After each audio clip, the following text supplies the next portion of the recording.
금요일 저녁 하나님을 예배하는 자리에 나오신 한 분 한 분을 사랑하고 축복합니다. 오늘 말씀은 매우 중요합니다. 그래서 이 말씀을 듣는 여러분들은 하나 앞에 큰 복을 받았다라고 확신하고 있습니다. 우리 1절 말씀 먼저 보겠습니다. 태초에 말씀이 계셨다. 그 말씀은 하나님과 함께 계셨다. 그 말씀은 하나님이셨다. 요한복음의 저자는 사도 요한입니다. 사도 요한은 예수님이 구원자이고 하나님의 아들이심을 모든 사람이 믿어서 구원을 받게 하기 위하여서 요한복음을 기록했습니다. 요한이 이 요한복음을 기록할 때 서론 부분을 어떻게 시작할까 기도를 많이 했을 것입니다. 고민도 많이 했을 것입니다. 왜 그런가 하면 예수님을 표현하기에 인간의 한계가 있기 때문입니다. 그럼에도 불구하고 성령의 감동을 받고 요한이 예수님을 표현할 때 첫 문장을 이렇게 시작합니다. 태초에 말씀이 계셨다. 여기서 말하는 이 태초는 창세기 1장 1절에 나와 있는 태초가 아닙니다. 창세기 1장 1절에 나와 있는 태초는 하나님이 이 지구를 창조할 때, 우주를 창조할 때 그때 태초입니다. 여러분, 어떤 물건이 지음을 받을 때는 그 시간이 있지 않습니까? 그렇기 때문에 창세기에 나와 있는 태초는 정해진 시간이 있습니다. 그러나 요한복음 1장 1절에 나와 있는 태초는 어떻게 표현하면 좋을까요? 영원 전부터, 이렇게 표현하면 더 낫겠습니다. 영원 전부터 계셨던, 그리고 로고스, 말씀이 계셨다라고 하는데 이 말씀을 인격체로 표현합니다. 그러니까 사람이다라는 거죠. 인격체다라는 거죠. 우리와 똑같이 본질적으로 보면 우리가 그분을 닮았죠. 생각 있고 감정 있고 의지가 있고 생명이 있는 인격체 말씀으로 표현합니다. 그러니까 영원 전부터 인격체이신 로고스 말씀이 계셨다라는 겁니다. 그 다음 구절이 매우 중요합니다. 그 말씀은 하나님과 함께 계셨다. 우리가 여기서 주목할 것은 함께라는 단어입니다. 누구와 함께 계셨습니까? 하나님과 함께 계셨습니다. 자, 함께란 단어에 주목해 봅시다. 같은 집에서, 한 집에서 부부가 함께 있을 수 있어요. 안방에서 함께 있는데 등지고 있을 수 있어요. 부부싸움을 해서 서로 대화도 안 하고 마음은 닫고 등지고 있는데 함께 있을 수 있습니다. 또 침대에 누웠는데 천장을 바라보면서 아무 생각 없이 있을 수도 있어요. 또 각자 휴대폰을 들고 서로 터치하지 않으면서 방해하지 않으면서 각자 시간을 보낼 수 있습니다. 그런데 여기에서 말하는 함께는 헬라어로 프로스입니다. 프로스란 단어는 무슨 뜻인가 하면 얼굴을 맞대고 입 맞출 때 그 모습입니다. 그러니까 가장 가까운 거리에, 가장 가깝습니다. 그리고 서로를 향해 있습니다. 그런데도 부족해 보여서 더 가까이 하고 싶은 완전히 연합된 그러한 모습입니다. 우리는 삼위일체 하나님을 믿지요. 성부, 성자, 성령 하나님을 믿습니다. 하나님께서 이 삼위일체 관계 안에서, 이 공동체 안에서 얼마나 연합되고 얼마나 하나가 되고 얼마나 친밀하고 또 얼마나 서로를 신뢰하고 얼마나 서로를 존중하고 높이는지 이미 완벽한 상황인데도 불구하고 더 그러한 부분에 굶주려 있는 모습을 보게 됩니다. 이러한 상태에서 낳은 열매가 하나님의 형상대로 지음받은 우리입니다.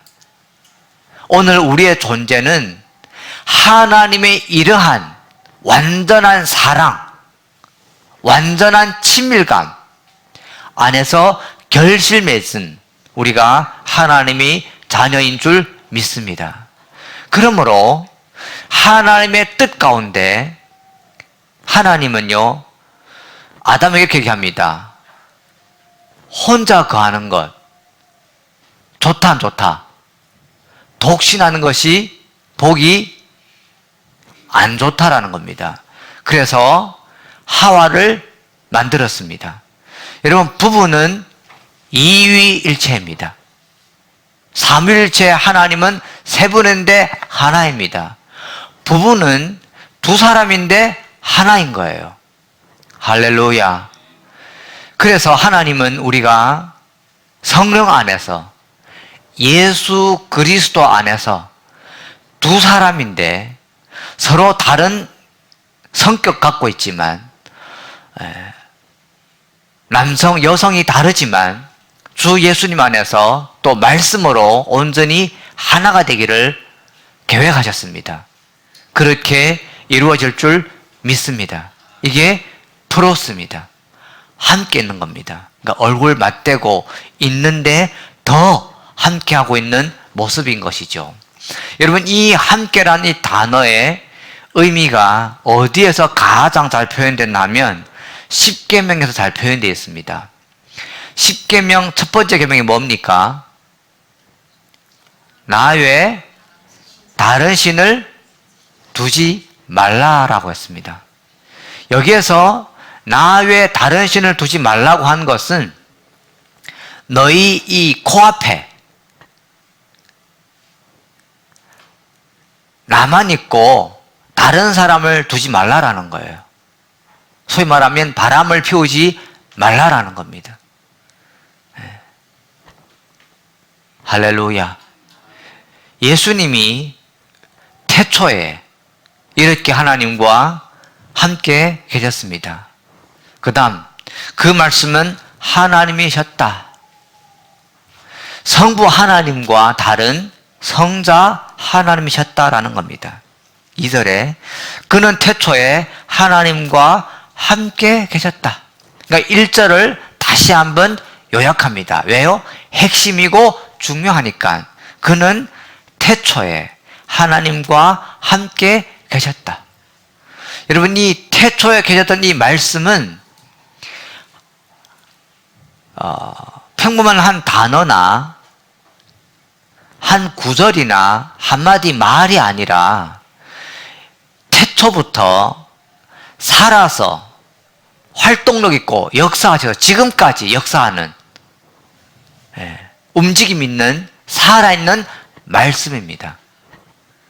그 말씀이 하나님과 프로스 함께 계셨습니다. 자, 3절부터 보겠습니다. 모든 것이 그로 말미암아 창조되었으니 그가 없이 창조된 것은 하나도 없다.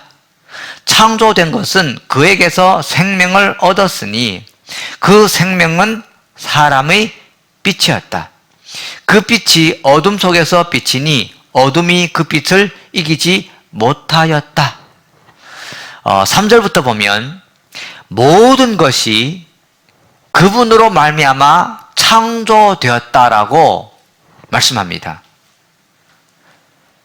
그가 없이 창조된 것이 하나도 없다. 뒤집어서 반복적으로 얘기한 것이죠. 여러분, 방금 말씀드렸듯이 삼위일체 하나님의 완전한 연합 가운데 너무 좋아서 내 형상을 닮은 이 사랑에 동참할 수 있는 아담과 하와를 지으셨어요. 그리고 아담 하와를 통해서 말라기에서 보면 경건한 수많은 자녀들을 하나님이 계획하셨습니다. 그 계획 중에 여러분들과 제가 포함되어 있는 것입니다. 그러니까 하나님의 뜻은 삼위일체의 연합, 함께함이 우리 안에도 똑같이 이루어지는 것을 최고의 가치로 하나님이 보고 있습니다. 그러므로 우리도 이러한 가치를 우리의 최고의 가치로 두어야 할 줄 믿습니다. 예수님 이름으로 선포합니다. 선한길 교회, 우리 모두의 최고의 가치는 하나님과 함께하는 겁니다. 하나님과 플러스하는 거예요. 얼굴을 맞대고 우리 앞에 삼위일체 하나님 외에는 다른 인격체를 두지 않는 겁니다. 아멘입니까? 또한 가정 안에서, 이 사회 안에서 우리 앞에는 오직 하나님이 예비하고 맺어주신 거룩한 합법적인 법 안에서 부부만 함께 할 수 있는 줄 믿습니다. 그래서 우리가 이런 기쁨과 이러한 만족과 친밀함이 또 이 투명함과 신뢰함이 우리에게 이루어질 때, 여러분, 우리 자녀 세대들은 이러한 가정 안에서 사회성을 배운다라기보다 사회성을요, 몸에 젖어 있게 됩니다. 영향을 받게 됩니다. 여러분, 예배를 어떻게 배웁니까? 예배가 없는 곳에서 공부를 통해 예배를 배울 수가 없습니다. 예배는 성령의 강력한 임재 가운데 예배 안으로 들어갈 때 그 예배를 몸으로, 영혼이 경험함으로 오랜 시간 이런 예배 가운데 몸에 젖어드는 거예요. 할렐루야. 이게 문화고 이게 품성이고 이것이 여러분 우리가 붙들어야 할 진리인 줄 믿습니다. 예수님께서 이 땅에 성육신하여서 오셨죠. 목적이 뭡니까? 하나님의 뜻이 천국에서 온전히 이루어진 것처럼 이 땅에 온전히 이루어지기를 원하셔서 오신 겁니다. 근데 안타깝게도 하나님이 창조하신 지음받은 백성이 죄악 가운데, 어둠 가운데 예수님을 알아보지 못하는 겁니다. 그래서 누군가가 예수님이 구원자고 하나님의 아들이고 예수님이 우리에게 주고자 하는 이 천국의 문화, 천국의 삶, 이 연합과 하나됨, 친밀감, 플러스 함께 있는 이러한 거룩한 삶을 보여주기 위해서 왔다라는 것을 전해줄 사람이 필요했던 겁니다. 그 사람이 누굽니까? 세례 요한입니다. 6절 보겠습니다. 하나님께서 보내신 사람이 있었다. 그 사람은 요한이었다. 그 사람은 그 빛을 증언하러 왔으니 자기를 통하여 모든 사람을 믿게 하려는 것이었다. 믿게 한다는 것은 받아들이게 한다, 영접하게 한다, 이런 뜻입니다. 즉 예수님을 받아들이게 한다는 뜻입니다. 8절. 그 사람은 빛이 아니었다. 그는 그 빛을 증언하러 왔을 따름이다. 참빛이 있었다. 그 빛이 세상에 와서 모든 사람을 비추고 있다. 그는 세상에 계셨다. 세상이 그로 말미암아 생겨났는데도 세상은 그를 알아보지 못하였다. 그가 자기 땅에 오셨으나 그의 백성은 그를 맞아들이지 않았다. 그러나 그를 맞아들인 사람들, 곧 그 이름을 믿는 사람들에게는, 영접하는 사람들에게는, 받아들이는 사람들에게는 하나님의 자녀가 되는 특권을 주셨다. 아멘. 예수님의 시대에 예수님보다 6개월 먼저 태어난 세례 요한이 예수님을 증거합니다. 여러분, 세례 요한은 광야에서 하나님과 개인적으로 은밀한 곳에서 은둔하면서 하나님을 경외하고 하나님과 함께하는 이러한 훈련을 받은 사람입니다. 저는 세례 요한이 그 은둔했던 그곳에 직접 가본 적이 있습니다.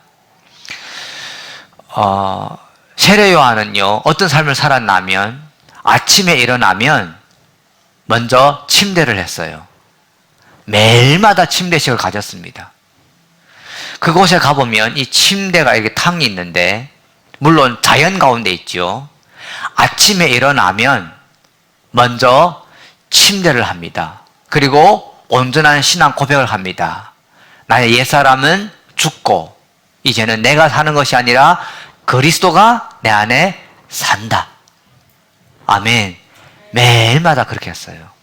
그리고 최고의 가치를 하나님과 함께 하는 것, 즉 하나님과 마음을 나누면서 오랜 시간 기도하는 것, 말씀에 근거해서 기도하는 삶을 이렇게 몸에 배어 있을 정도로, 문화가 될 수 있을 정도로, 습관이 될 수 있을 정도로 그렇게 지냈어요.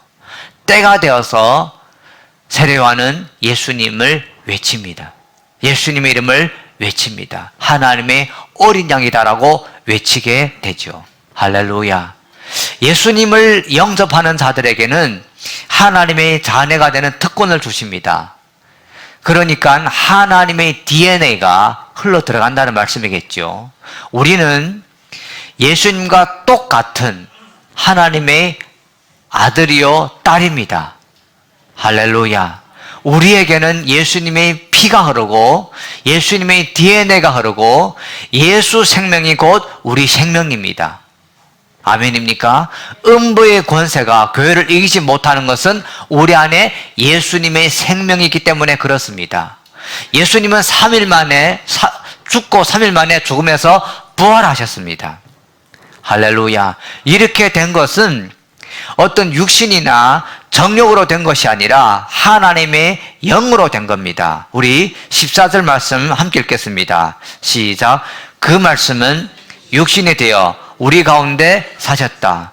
우리는 그의 영광을 보았다. 그것은 아버지께서 주신 외아들의 영광이었다. 그는 은혜와 진리가 충만하였다. 아멘. 자, 그 다음 우리가 16절, 18절 함께 읽겠습니다. 16절부터 18절까지 함께 읽겠습니다. 시작. 우리는 모두 그의 충만함에서 선물을 받되 은혜에 은혜를 더하여 받았다. 율법은 모세를 통하여 받았고 은혜와 진리는 예수 그리스도로 말미암아 생겨났다. 일찍이 하나님을 본 사람은 아무도 없다. 아버지의 품속에 계신 외아들이신 하나님께서 하나님을 알려주셨다. 아멘. 예수님 안에는 하나님으로 충만하죠. 그래서 은혜와 진리가 충만하다라고 합니다. 예수님에게는 이 충만함으로 우리는 값없이 은혜로 이 충만함이 우리 안에 들어옵니다. 그래서 우리 안에 세상이 점점 사라지게 되고 하나님의 통치로, 하나님의 나라로 우리는 점점 더 거듭나게 되지요. 그래서 예수님의 생명이 우리 안에 더 풍성하게, 더 완전하게 나타나실 줄 믿습니다. 여러분 한번 결론 지어보죠. 우리의 최고의 가치는 뭡니까? 예수님을 영접하는 것이고 그 다음 하나님과 함께하는 거예요. 이것이 온전한 구원입니다. 사람들은 구원하면 죽어서 천국 가는 것만 생각하는데 그렇지 않습니다. 하나님의 예수님의 생명을 우리가 받았기 때문에 죽어서는 당연히 천국 가지만 이 땅에 살았을 때 우리는 하나님의 나라를 누려야 합니다. 예수 생명을 누려야 합니다. 하나님과 함께하는 삶을 누려야 할 줄 믿습니다. 그래서 다시 한번 선포합니다. 우리 최고의 가치는 세상에 있지 않고 하나님과 함께하는 겁니다. 예수님께서 요한복음 17장에 말씀하셨죠. 영생은 살아계신 하나님과 하나님의 아들 예수 그리스도를 경험으로 아는 거예요. 사귐으로 아는 거예요. 사귀어서 아는 사람들은 기쁨으로 충만하게 됩니다. 영광으로 충만하게 됩니다. 그리고 이 세상의 것들을 배설물로 여기게 됩니다. 할렐루야. 최고의 가치는 하나님과 함께하는 거예요. 하나님께 속하는 거예요. 내가 그분께 속하고 그분이 내 안에 들어오시고 나를 다스리고 그분과 빛 가운데 영원히 함께 하시는 것인 줄 믿습니다. 우리가 이러한 가치를 붙들어야 하는 이유 중에 하나가 뭔가 하면 이 가치관을 놓치면 탈선하게 됩니다. 마귀는 분주하게 만들고 비본질적인 부분에 치우치게 만들고 계속 피곤하게 만들고 빗나가게 만듭니다. 치우치게 만들어요. 그래서 세월을 낭비합니다. 그래서 우리는 본질을 붙들어야 합니다. 할렐루야. 중보 기도를 가장 잘하는 사람들은 어떤 사람인가? 예수님의 신부의 영성을 가진 자예요. 여러분, 이러한 그림을 상상해 보십시오. 예수님께서 왕으로 보좌에 앉아 계십니다. 근데 그 보좌 바로 옆에 또 보좌가 있어요. 거룩하고 영광스러우면서 그 누구보다도 신랑 예수님 보시기에 이쁜 신부가 앉아 있어요. 예수님 마음속에는 그 신부가 최고의 가치예요. 이렇게 얘기합니다. 신부에게, 왕후에게 얘기합니다. 당신이 원하는 것은 뭐든지 다 드릴 수 있어. 나에게 마음껏 구하라는 거예요. 그러면 이 신부는 금은 보화를 구하겠습니까? 아니요. 신랑이신 예수님의 마음을 너무나 잘 알아서 세상 사람들이 추구하는 것은 배설물로 여기고 예수님의 마음에 원하는 그 뜻을 구하는 거예요. 그럼 예수님이 더 기뻐하는 거예요. 어쩌면 이렇게 내 마음에 드냐. 할렐루야. 여러분, 에스더서에 보면 그 왕이 에스더를 얼마나 좋아합니까? 나라의 절반도 주겠다 하고 하지 않습니까? 여러분, 신부에게 홀린 신랑은 정말 노예가 됩니다. 예수님은 우리의 노예가 되고 싶어 합니다. 근데 우리는 예수님이 너무 좋아서 예수님께 반해서 예수님 외에 다른 건 안 보이고 예수님만 구하는 거예요. 이것이 중보 기도자의 참된 모습입니다. 이러한 중보 기도자의 기도를 통하여서 온 세상이 변하는 거예요. 그래서 여러분, 주님과 함께하는 영성을 회복하시기를 예수님 이름으로 축복합니다. 또한 부부 사이에 이러한 함께하심이 이루어지기를 예수님 이름으로 축복합니다.